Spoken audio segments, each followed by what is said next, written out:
Nawazuddin Siddiqui film जगत का वो चेहरा जिसे आज हर कोई जानता है, लेकिन उनकी सफलता के पीछे के संघर्ष को कोई नहीं जानता।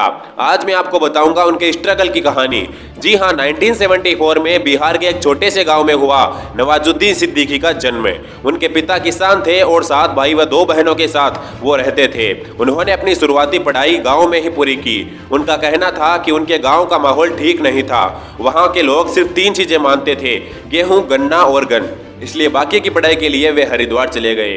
वहां से केमिस्ट्री में अपनी ग्रेजुएशन की। उसके बाद गुजरात चले गए नौकरी के लिए। कुछ समय वहां एक कंपनी में काम किया, लेकिन वहां उनका मन नहीं लगता था। उनको तो कुछ और ही करना था जिससे वे पूरी दुनिया में फेमस हो और सब लोग उन्हें पहचाने। इसके लिए उन्होंने अपनी जिंदगी का एक अहम फैसला लिया और एक्टिंग सीखने के लिए दिल्ली निकल पड़े।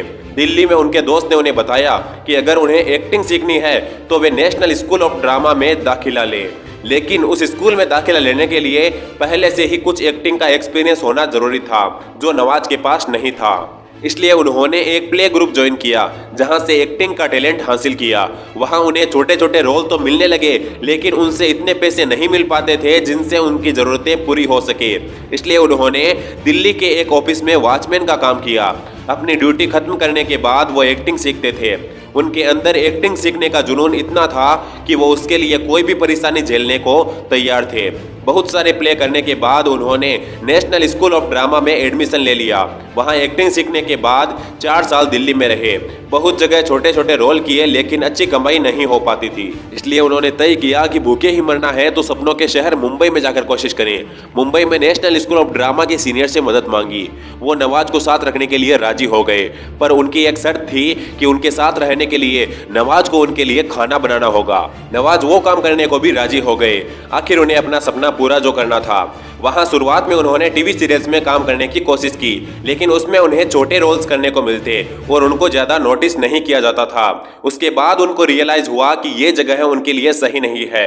वहां उनके टैलेंट को पहचानने वाला कोई नहीं था, क्योंकि वहां सिर्फ अच्छे दिखने वालों को ही चांस मिलता था और नवाज के पास वो खूबसूरती नहीं थी जिससे उन्हें कोई बड़ा रोल करने को मिले। इसलिए अब उन्होंने फिल्मों में काम करने की कोशिश की। जहां भी फिल्म की शूटिंग चल रही होती वो वहां पहुंच जाते काम की तलाश में। कोई उनसे पूछता कि यहाँ क्या करने आए हो, तो नवाज बोलते कि एक्टर हूँ। उन्हें जवाब में यही सुनने को मिलता कि दिखते तो नहीं हो, और उन्हें वहां से निकाल दिया जाता। वो बार बार ना सुनकर थक चुके थे।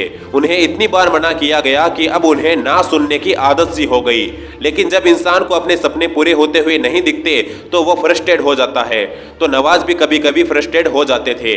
कई बार सोचते कि सब कुछ छोड़कर अपने गांव माता पिता के पास चला जाऊं, लेकिन यही सोचकर रुक जाते कि वहां जाकर भी करेंगे क्या। आखिर उनका सपना तो एक्टिंग करने का है और एक्टिंग के बिना उनका मन लगेगा नहीं। यही सोचकर वो वापस अपने काम की तलाश में निकल पड़ते। 1999 में फिल्म सरफरोश में उनको अपराधी का रोल मिला। इसके अलावा भी ऐसे ऐसे रोल मिलते जिन्हें करने में उन्हें तकलीफ होती, मगर वो करते, जैसे भिखारी, अपराधी, धोबी का रोल।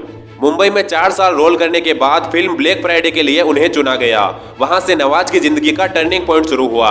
इसके बाद पीपली लाइव फिल्म में उन्हें पत्रकार का रोल मिला, जिसकी वजह से नवाज को एक एक्टर के रूप में पहचान मिली। उसके बाद धीरे धीरे उन्हें कई फिल्मों के लिए साइन किया गया और आज नवाजुद्दीन की एक्टिंग के दीवाने सिर्फ भारत में नहीं बल्कि पूरी दुनिया में है। सो गाइज, ये थी नवाजुद्दीन सिद्दीकी की संघर्षशील कहानी। उन्होंने अपनी लाइफ में कभी हार नहीं मानी, क्योंकि उनकी सिर्फ एक जिद थी कि सपना पूरा करना है तो करना है बस। और आज वो फिल्म जगत के एक महान कलाकार हैं।